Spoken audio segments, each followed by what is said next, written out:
बढ़िया। सर मेरा first question है, आर यू हैप्पी? एकदम हैप्पी हूँ। आप खुश हैं? बिल्कुल।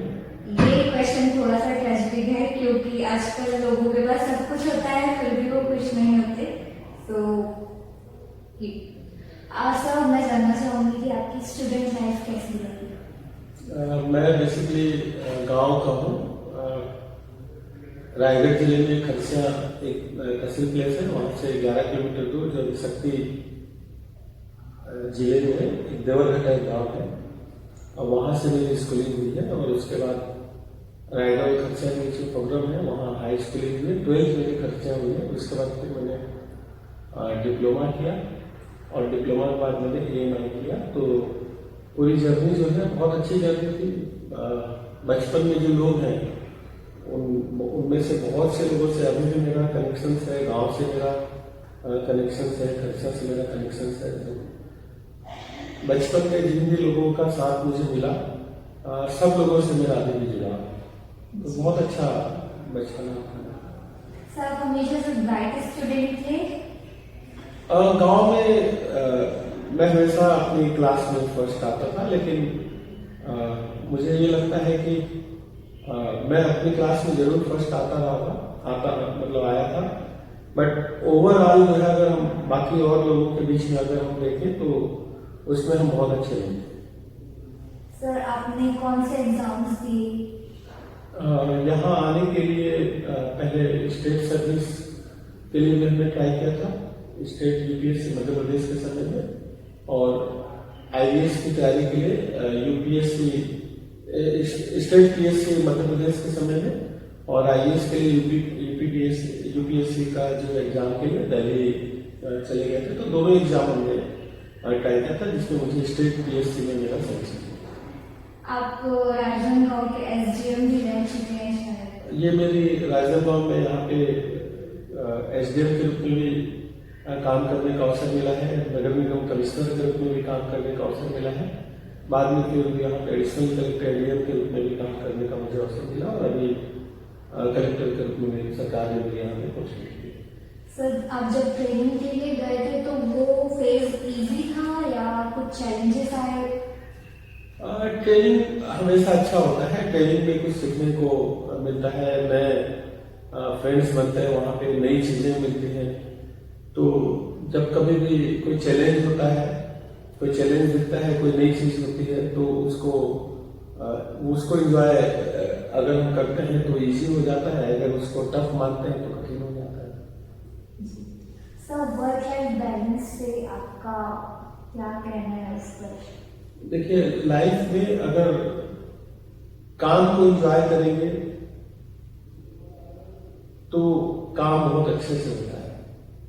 हमने इस सर्विस को ऑप्ट किया है, अगर सर्विस को ऑप्ट किया है तो सर्विस से रिलेटेड जितनी भी चीजें हैं उन सबको अगर हम बहुत अच्छे से समझते हैं, और हमें ये लगता है कि इस काम को तो हमें ही करना है, तो फिर ज्यादा दिक्कत नहीं आती है। हम अगर काम को बोझ समझते हैं तब प्रॉब्लम आती है। रही बात हम वर्क लाइफ बैलेंस कैसे करते हैं, तो एक परिवार में होता है, एक समाज में होता है, तो उन सभी के बीच में किस तरह से हम समन्वय स्थापित कर सकें। जो भी अपना बेस्ट दे सकते हैं वो बेस्ट हर जगह देने की कोशिश करना चाहिए।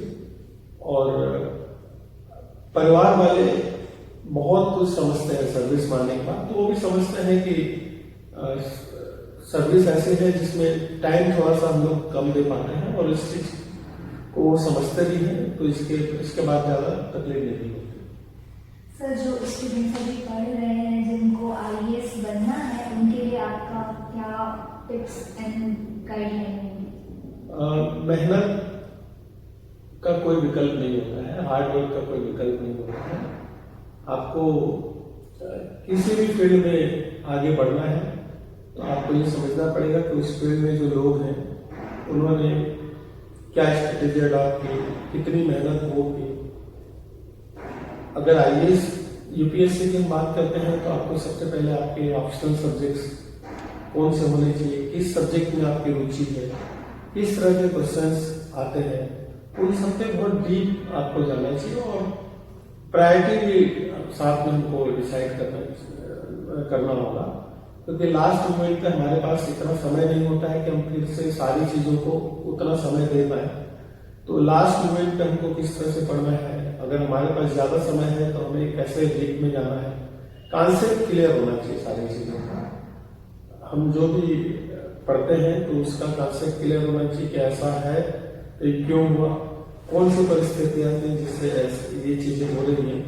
तो अगर हम इन सारी चीजों को समझते चले जाएंगे तो हमको बहुत याद करने की जरूरत नहीं होती है। तो आपका कॉन्सेप्ट क्लियर हो तो आप बेहतर परफॉर्म कर पाएंगे। फिर एक एग्जाम का जो स्ट्रेस होता है वो स्ट्रेस नहीं आना चाहिए, इसके लिए आपको योगा मेडिटेशन जो है वो करना चाहिए और एक रेगुलर पढ़ने की जो एक प्रवृत्ति है वो डेवलप होनी चाहिए। क्योंकि कंपटीशन बहुत होता है तो हमको जब कभी भी हम कोई भी चीज लिखें तो उसमें क्वालिटी को हमें इंश्योर करना चाहिए। तो हमारी पढ़ाई ऐसी हो कि हम क्वालिटी को इंश्योर करते हुए आगे बढ़ पाए।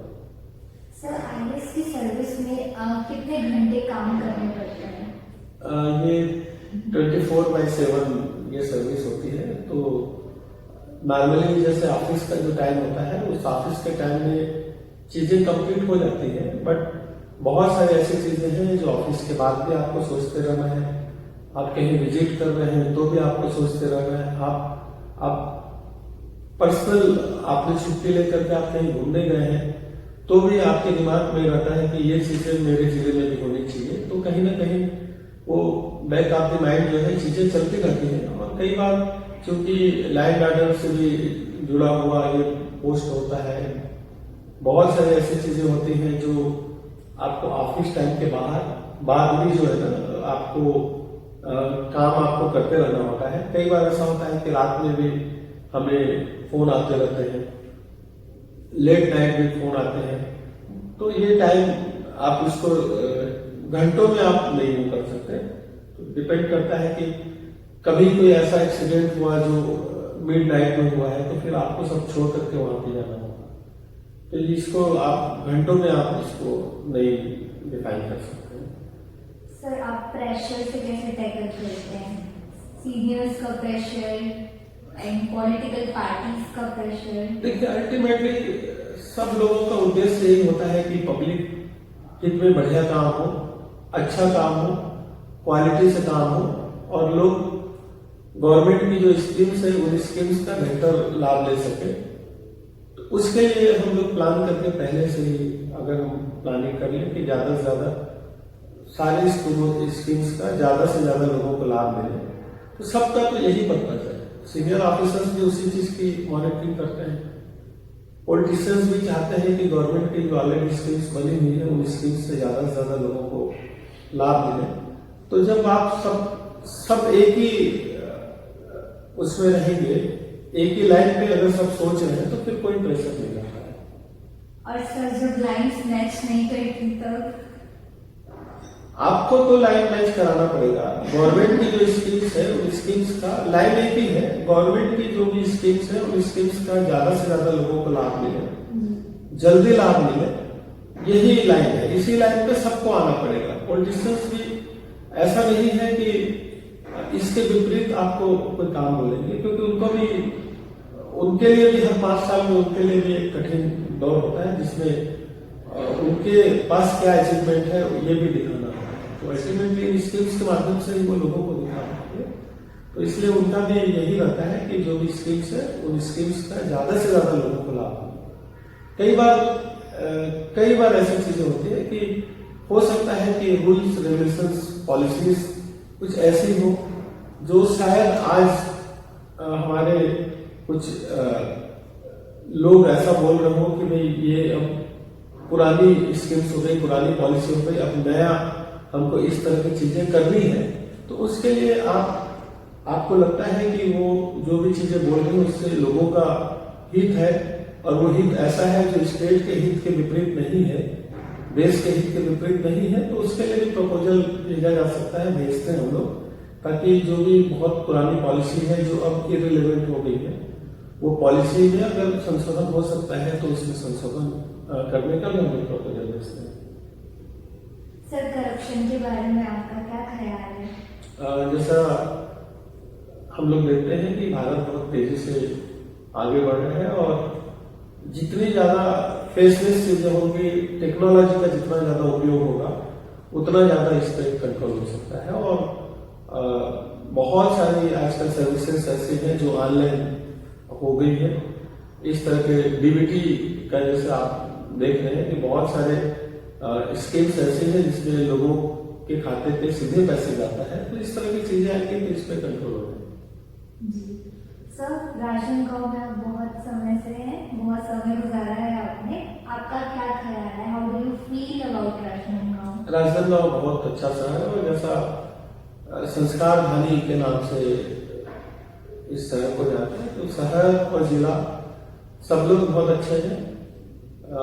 यहाँ पे स्पोर्ट्स, यहाँ का सांस्कृतिक जो भी गतिविधियां हैं, यहाँ पे साहित्यिक जो भी गतिविधियां हैं और एडमिनिस्ट्रेटिव क्षेत्र में भी बहुत सारे ऐसे काम हुए हैं। तो लोग बिल्कुल कदम से कदम मिल करके लोग चलते हैं और बहुत अच्छा जिला है ये और मुझे हमेशा अच्छा लगा है।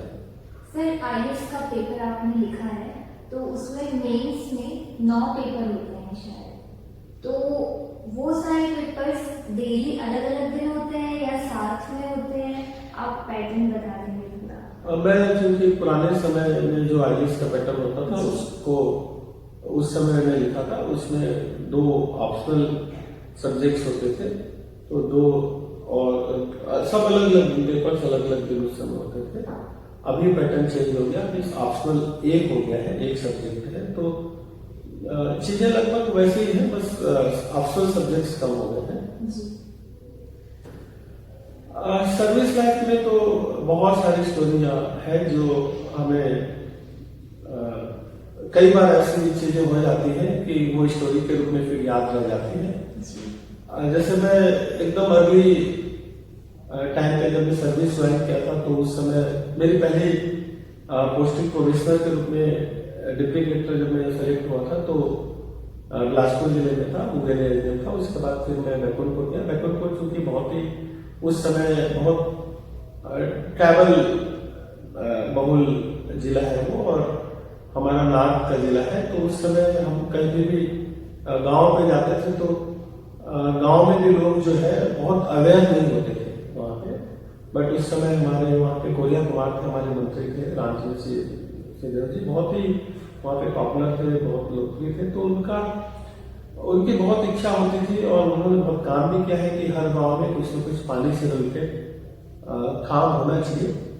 तो उस समय पानी पे उन्होंने वहां पे बहुत काम किया और गांव में उन्होंने रोड बनाया, आंगनबाड़ी, स्कूल, उस पर बहुत बेसिक चीज पे बहुत फोकस करते थे। तो जब कभी भी हम लोग गाँव जाते थे तो हम लोग ये भी देखते थे कि गाँव में कैसे लोग रोजगार लोगों को मिलता है, कैसे लोग काम करते हैं।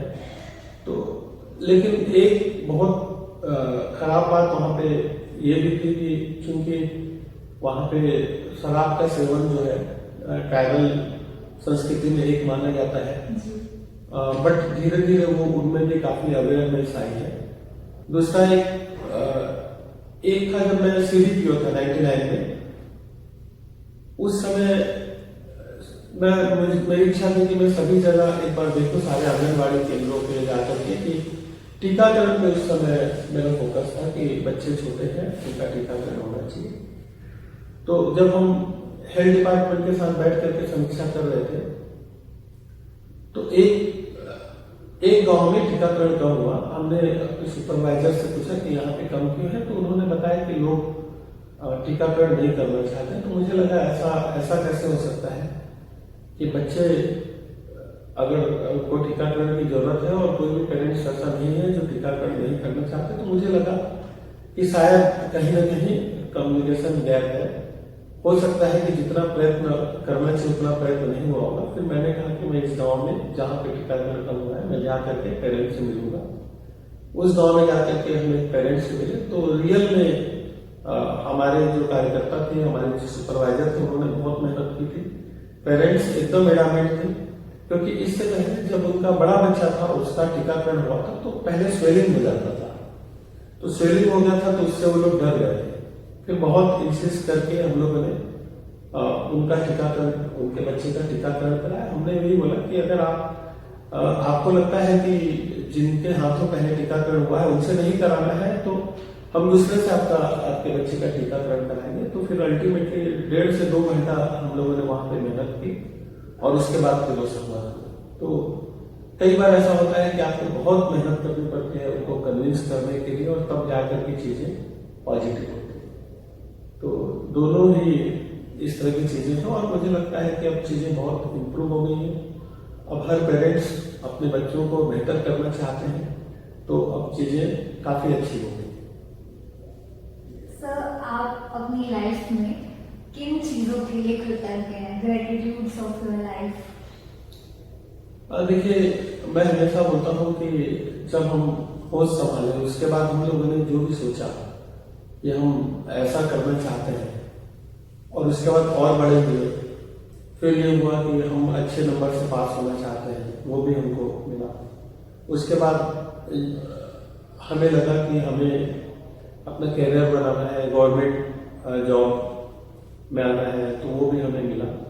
तो मुझे लगता है कि हम लोगों ने जब जब जो जो चाहा, भगवान ने वो सब चीज दिया है, प्रकृति ने हम सब लोगों को बहुत कुछ दिया है। तो मुझे लगता है कि हम बहुत खुशनसीब हैं उस मामले में कि जो भी चीज हम लोगों ने चाहा वो सारी चीजें हम लोगों को मिल रही है। तो और इस समाज का हम लोगों के ऊपर बहुत ऋण होता है। तो जब कभी भी हमें अवसर मिला है कि वापिस हम कैसे इस समाज के लिए हम अपना कंट्रीब्यूट कर सकते हैं, तो हमें हमेशा समाज के प्रति अपना कुछ न कुछ कंट्रीब्यूशन करते रहना है। और मुझे तो सब कुछ मिला है, इसलिए मैं बहुत कृतज्ञ हूँ भगवान का भी, हमारे सभी वरिष्ठ जनों का भी और समाज के सभी लोगों का।